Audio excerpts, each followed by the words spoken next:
Hello friends, my name is Avinash और आपका स्वागत है मेरे चैनल करियर इन्फॉर्मेशन अड्डा में।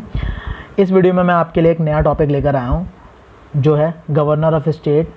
गवर्नर को हिंदी में राज्यपाल कहा जाता है और इंडियन कॉन्स्टिट्यूशन के पार्ट 6 में आर्टिकल 153 से लेके 160 तक गवर्नर के बारे में चर्चा की गई है। तो चलिए अब हम अपना इस लेक्चर को स्टार्ट करते हैं। तो देखिए, जो गवर्नर होता है वो स्टेट का हेड होता है, लेकिन वो स्टेट का नॉमिनल हेड होता है। तो स्टेट की जो रियल एग्जीक्यूटिव पावर होती है वो होती है स्टेट काउंसिल ऑफ मिनिस्टर के पास। स्टेट काउंसिल ऑफ मिनिस्टर ये इलेक्टेड बॉडी होती है जिसका हर 5 साल पर इलेक्शन होता है, तो इलेक्टेड बॉडी होती है। और इस काउंसिल ऑफ मिनिस्टर का, स्टेट काउंसिल ऑफ मिनिस्टर का हेड जो होता है वो सीएम होता है। इसी तरह ये कहा जाता है कि जो चीफ मिनिस्टर होगा वो रियल पावर जिसके पास, स्टेट की रियल पावर किसके पास होती है? चीफ मिनिस्टर के पास, क्योंकि chief minister state council of minister का हेड होता है। देखिए, तो गवर्नर से संबंधित पहला आर्टिकल 153 क्या कहता है? आर्टिकल 153 कहता है कि हर राज्य का एक राज्यपाल होगा, लेकिन इंडियन कॉन्स्टिट्यूशन में 7th अमेंडमेंट किया गया 1956 में। इस अमेंडमेंट के द्वारा एक नया प्रोविज़न ऐड किया गया। उसमें ये कहा गया कि एक गवर्नर 2 या 2 से ज़्यादा राज्यों के लिए गवर्नर अपॉइंट किया जा सकता है प्रेसिडेंट के थ्रू। ठीक। एंड आर्टिकल 154 क्या कहता है? आर्टिकल 154 कहता है कि जो स्टेट की एग्जीक्यूटिव होती है उसकी सारी शक्तियां गवर्नर में निहित होती हैं, यानी उसके पास होती हैं, और उन शक्तियों का प्रयोग वो या तो डायरेक्टली कर सकता है, खुद कर सकता है, या अपने सबऑर्डिनेट ऑफिसर से करवा सकता है। लेकिन शर्त ये होती है कि उन शक्तियों का प्रयोग वो संविधान के अनुसार ही करेगा, संविधान से बाहर जाकर नहीं कर सकता। ठीक।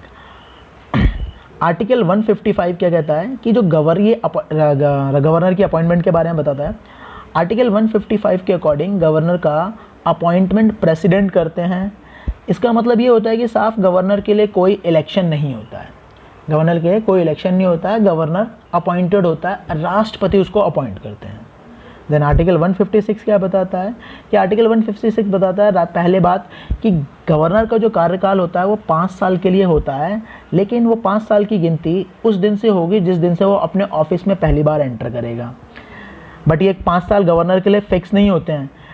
ये 5 साल राष्ट्रपति की इच्छा पर, during the pleasure of president, उस पर निर्भर करते हैं, इच्छा पर निर्भर करते हैं। अगर राष्ट्रपति चाहे तो उसे 5 साल से पहले भी हटा सकता है और 5 साल तक बने रहने दे सकता है।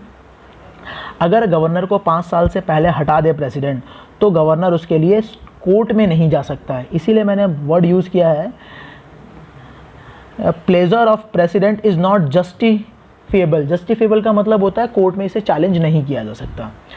और गवर्नर को अपने टेन्योर के लिए ना कोई सिक्योरिटी मिली है और ना ही गवर्नर को कोई फिक्स टर्म है।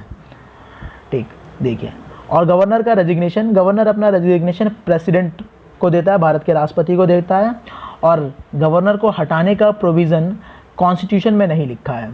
ठीक। और ना ही हटाने का ग्राउंड, ना ही कारण बताया गया है कि किस कारण से हटाया जाएगा, और ना ही प्रक्रिया, प्रोसेस ये भी नहीं बताई गई है कि गवर्नर को किस प्रोसेस से हटाएंगे। लेकिन गवर्नर अपने पद पर तब तक बना रह सकता है, अगर उसका कार्यकाल समाप्त भी होता है तो भी अपनी पोस्ट पर बना रह सकता है, जब तक नेक्स्ट गवर्नर, उसका सक्सेसर यानी नेक्स्ट गवर्नर अपने गवर्नर के पद को धारण नहीं कर लेता है, तब तक गवर्नर अपने पद पर बना रहता है। और आर्टिकल 157 जो है, आर्टिकल 157 गवर्नर की क्वालिफिकेशन के बारे में बताता है। आर्टिकल 157 में गवर्नर की क्वालिफिकेशन सिर्फ 2 ही दी गई हैं। पहला कि वो भारत का नागरिक होना चाहिए, दूसरा उसकी एज 35 ईयर की होनी चाहिए, कंप्लीट हो जानी चाहिए, वो 35 साल का हो चुका हो। लेकिन 2 परंपराएं इसमें और जोड़ दी गई हैं, यानी देख लीजिए, एडिशनल 2 कन्वेंशन, यानी 2 परंपराएं और जुड़ गई हैं। पहली है कि भाई देखो, गवर्नर स्टेट का नहीं होना चाहिए, जैसे स्टेट का वो गवर्नर नियुक्त हो रहा है, यानी वो आउटसाइडर होना चाहिए। जैसे यूपी का अपॉइंट हो रहा है तो यूपी का नहीं होना चाहिए और किसी स्टेट का होना चाहिए, किसी और स्टेट से बिलोंग करना चाहिए। ऐसा इसलिए क्योंकि वो उस स्टेट की लोकल पॉलिटिक्स को अफेक्ट कर सकता है।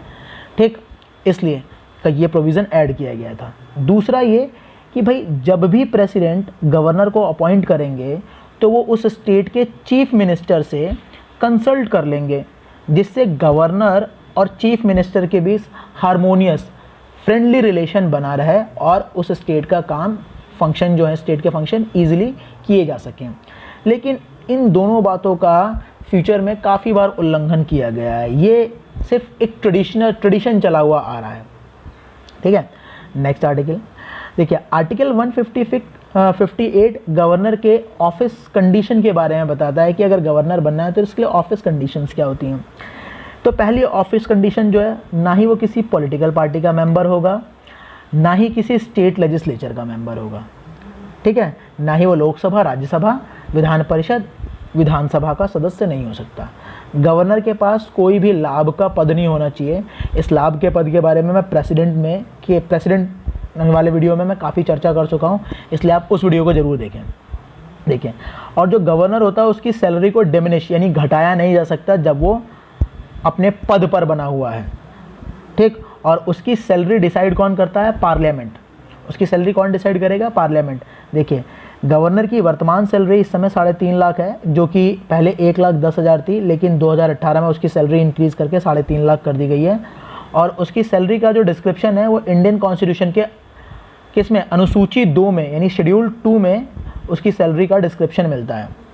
और जो गवर्नर का रेजिडेंस होता है, इसका आवास होता है, उसको बोलते हैं राजभवन, और उसके लिए गवर्नर को कोई रेंट नहीं पे करना होता है, वो विदाउट रेंट होता है। ठीक, अब गवर्नर की ओथ के बारे में, जैसे प्रेसिडेंट की ओथ थी सिमिलर उसी की जैसी है, बस थोड़ा सा चेंज है। जो भी देखो, कोई भी गवर्नर हो, एवरी गवर्नर या एक्टिंग गवर्नर, जो गवर्नर की एब्सेंट में उसकी जगह काम करने आता है, वो ऑफिस में एंटर करने से पहले, बिफोर एंटरिंग इन ऑफिस, क्या करेगा? वो एक ओथ जरूर लेगा। और उस ओथ का एडमिनिस्ट्रेशन कौन करेंगे? Chief justice of high court. अगर हाई कोर्ट के चीफ जस्टिस प्रेजेंट नहीं है तो कोई भी सीनियर मोस्ट जज जो उस समय हाई कोर्ट में प्रेजेंट होगा वो उस ओथ को एडमिनिस्टर करेगा या वो ओथ दिलाएगा। ठीक, कुछ इंपॉर्टेंट फैक्ट्स डिस्कस करते हैं। जैसे प्रेसिडेंट गवर्नर का एक स्टेट से दूसरे स्टेट में ट्रांसफ़र भी कर सकता है, एक स्टेट से दूसरे स्टेट में ट्रांसफ़र भी कर सकता है। जैसे एमपी के गवर्नर का ट्रांसफ़र वो केरला में भी कर सकता है। और प्रेसिडेंट गवर्नर को रीअपॉइंट भी कर सकता है या एग्जिस्टिंग गवर्नर का ट्रांसफ़र एक स्टेट से दूसरे स्टेट में कर सकता है। लास्ट पॉइंट यह है कि अगर सिटिंग गवर्नर मर जाता है किसी स्टेट का, यदि मान लीजिए अगर किसी सिटिंग गवर्नर की, एग्जिस्टिंग गवर्नर की डेथ हो जाती है, उसकी जगह पे कंसर्न स्टेट का सुप्रीम कोर्ट के चीफ जस्टिस टेम्परेरी गवर्नर की तरह काम करेंगे। ये